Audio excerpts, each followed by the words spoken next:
So on December 26th of 2023, almost 5 months after starting YouTube, I hit 10,000 subscribers. And since it's practically an obligation to do something in celebration, I left it up to you all, the community, for what I should do. And a good majority of you all wanted a Q&A. A few things to note before we get started. I got around 150 questions, and it would be difficult to answer them all, so these are mostly the questions that were asked the most, or are just most relevant. Also, the editing will be pretty light on this video, so if there's ever an ESGOO video to just put on in the background, it's this one. Can you describe in detail the negative feelings you felt when you found out that the Christmas event had Rudolta/Sandolph egos? So for those unaware, I had a campaign of sorts while on the Project Moon community Discord, where my Discord username was ESGOO who denies Rudolta, since I was an advocate against having that stupid looking deer thingy plague my eyes once more. And, of course, while Sandolph, as he is now called, is not quite Rudolta, I was still revolted at his inclusion, despite it, in retrospect, being really obvious that they would add in the Abnormality, whose weapon is literally called Christmas. But I am nothing if not a stubborn bastard. Anyways, my reaction was pain. Fully and utterly, to the point where I left that Discord temporarily, and the next time I rejoined and checked it, I had 25 pings, which is a lot of pings. Anyways, the ego themselves are fine, nothing too offensive. However, and I hate to say the C word, but does anyone know why the Santata boss is charged? Like, where is this man storing electricity? Do you enjoy the way Limbus is evolving and experimenting with its world and game mechanics? Mostly. I think if there's anything I want to see more of, it's definitely a return to ground level stuff, but without the comedic undertones of, say, Canto 2. Much as I do love me some comedy, and I do, it would be nice to see Canto 6 take a much more serious approach, which I do think it will, and also bring us back down to street level after the insanely high stakes of Canto 5, which I also think it will. In terms of game mechanics, truthfully, I won't ever be satisfied. Well, not fully at least. I will always push for there to be more complexity and more difficult content for that complexity to shine through. I think all of the Season 3 IDs so far are a fantastic step in the right direction, which is good to see, and I plan to talk about more of them in future videos like I did with Sank Sinclair. What's an interesting mechanic you want to see brought back from previous games, and how would you implement it into Limbus? I had to think about this for a long time, and couldn't come up with a single thing from LobCorp that would make any sense to port over, but from Ruina there's two mechanics, and it's ranged attacks and mass summation mass attacks. Ranged attacks I'm iffy on, since I have no idea how they would really be implemented, or how they would really work with the way Limbus' clashing system is, but it would be cool to have some kind of distinction for them. But mass summation mass attacks would be a nice way to break up the pace. For those who don't know, in Ruina, mass attacks would always attack all enemies, at least that's what I remember, I could be wrong there, but you would need to match the roll of the mass attack with all the dice on your page you used to clash, as it were. I think a cool way to do this in Limbus would be to have mass summation attacks combine the rolls of all your skills on your team, with coins flipped and all, then compare the two against each other. The final number, that is. So make the mass summation attacks be like 90. You have to beat a 90 with 6 sinners. This would punish you for having too many skill 1s, and for the heck of it, ego don't count. It would be an interesting way to add difficulty that I don't think would end up being bullshit, which is a difficult line to ride sometimes. Did you enjoy the fight in 5.5, where you can only select Dawn and Heathcliff, and would you like to see more encounters like that in the future? Additionally, how did you get into PM games in the first place? To that first part, yes and yes, and in fact, I was really sad that the entire event did not revolve around this mechanic, or I guess gimmick. I think implementing a segment where you can only have access to half your sinners for some stages, and then the other half for different stages would be interesting and force you to have a decently deep roster, which by Canto 6, you should have at least an ID for each sinner, and either way, you always have the base IDs. Just hope you don't have to use base Faust or base Sang in particular. For the second part, it's a pretty simple story. Me and a friend did this thing called a media exchange, where we would give the other a piece of media to play/watch, and eventually he suggested LobCorp and Ruina since Limbus was not out, and so I got into the Project Moon games from his suggestion. In case anyone's curious, yes, I did play LobCorp before Ruina. Of all of the Abnos we already have ego for, is there any you want to get more ego? For example, like Shock Centipede, Silt Current, Calendar, etc. So, despite being a Season 1 ego, I would actually like to see more Fluid Sac, since, very strangely, neither of the Fluid Sac ego inflict bleed, despite that being one of Mr. Fish's biggest moves. Outside of that and being more reasonable, I would love to see Wishing Cairn, specifically on Gregor. Pagoda Veneration is still a very mysterious abnormality, so seeing more of it would be great, and if we can see Gregor's ego giving an effect similar to its ego gift, then Pirate Gregor is feeling really good since his sins line up with what the ego would theoretically cost, and it should be Poise, which giving Gregor a Poise ego would be very cool. Library of Runa is a great game, but it's also a lot more complex than Limbus. I'm sure the popularity of Limbus has led to a lot of people wanting to play Runa, but there aren't really many resources out there for people who want to learn the game. Is there a possibility of Library of Runa content, such as deck building, floor, and boss guides on the channel in the future? While I'm not heavily opposed to the idea, I don't think so. The main reason being that I am actually not very good at Runa, and I would not consider myself a good place to go to for advice in that game. Runa is a game that's already very figured out. There's a clear meta for each stage of the game that is optimal to win with, and I don't even know those myself. Add that in with the fact that it wouldn't get as many views, and it's a very unlikely thing to happen unless a lot of people want it, and I mean like a lot of people. If you could design the next Walpurgisnacht, I know you're disappointed with the last one, which identities and ego would you put in it? What sinners would they be for, and maybe which archetypes would they include and what gameplay style? First of all, I think the next Walpurgisnacht will be the Blade Lineage event, but if I can be allowed to step out of those boundaries that I have set for myself, then I must spread the good word of my delusion. Well, I mean, I have plenty of delusions, but specifically Walpurgisnacht-related delusions is my want for a Lulu Heathcliff identity.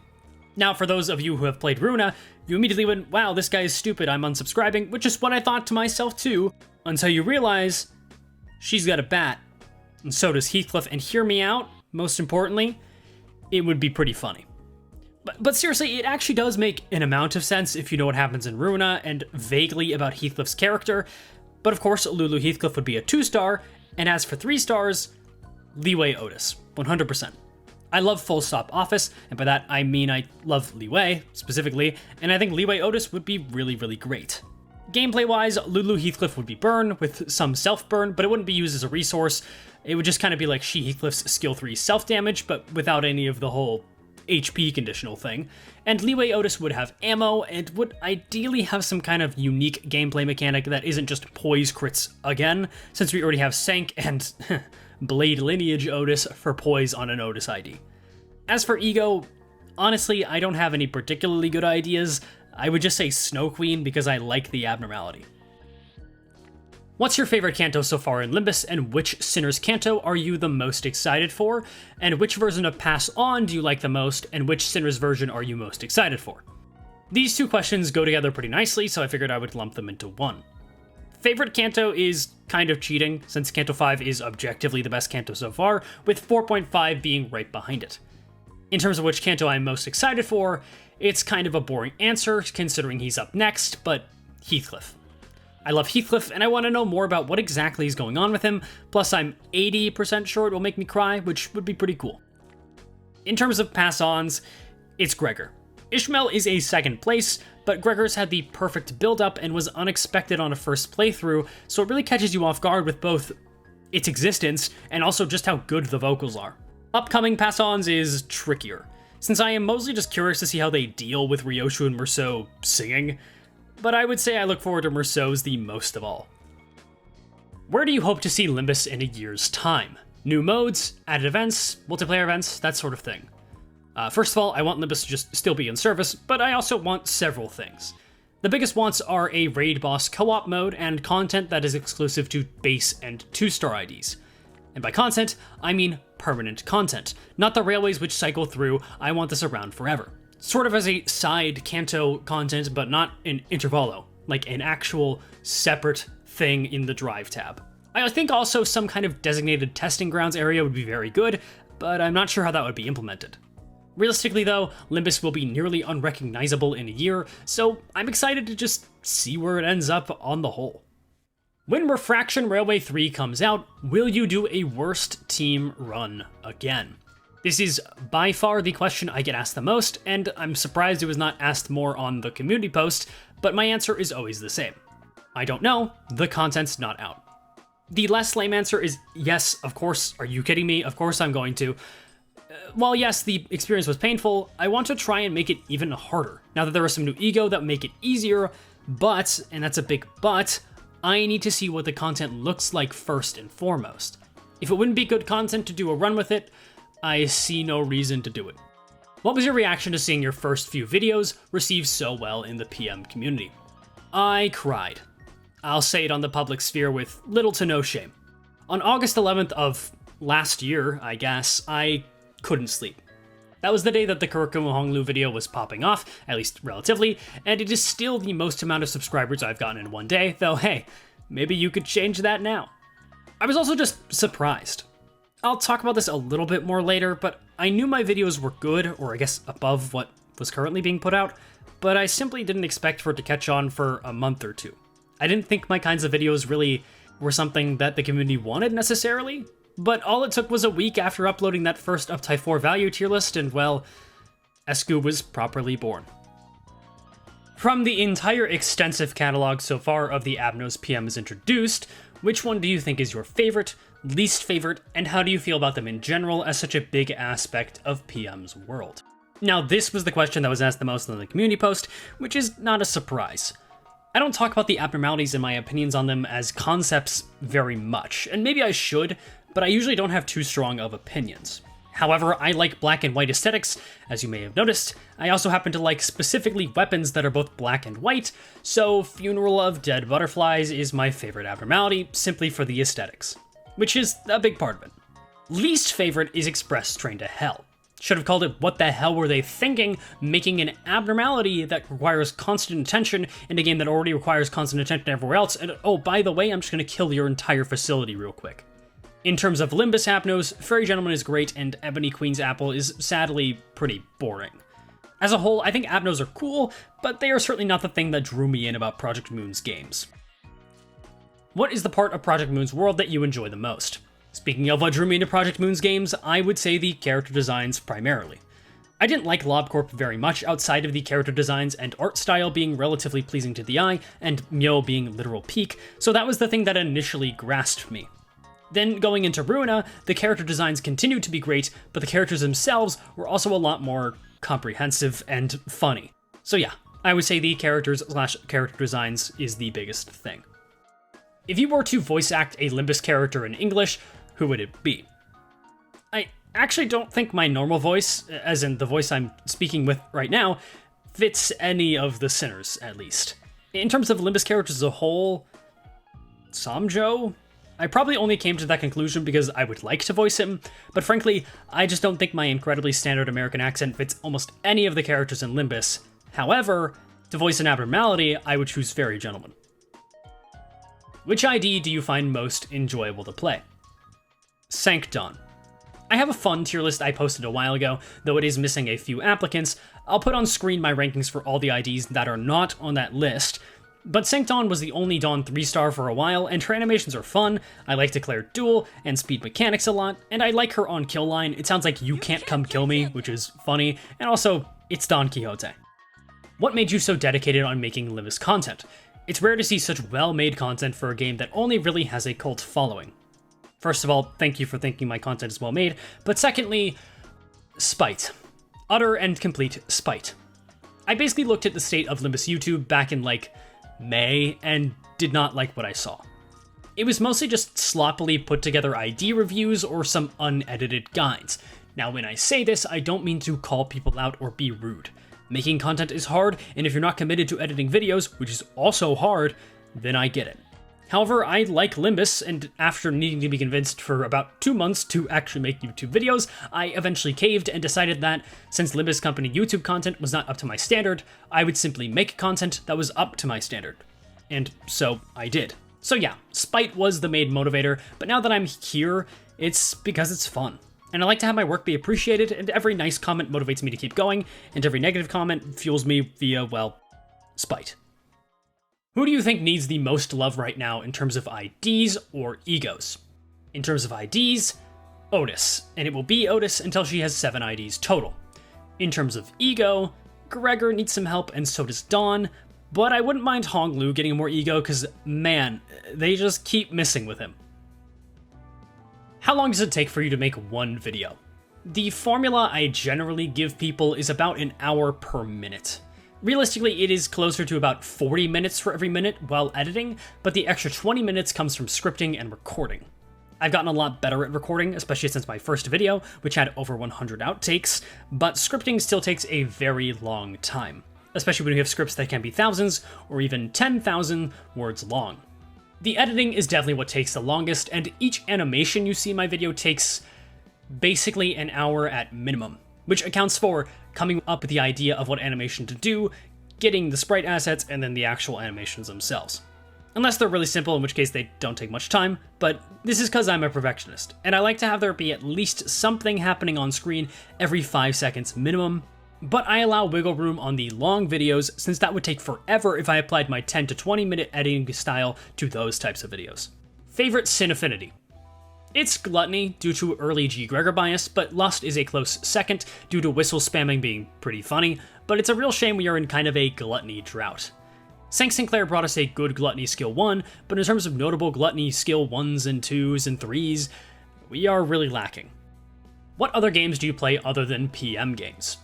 Primarily roguelikes. I like to learn a game inside out and then use game knowledge above all to overcome anything the game throws at me, as you may be able to tell, and as a result, I love RNG and randomizers.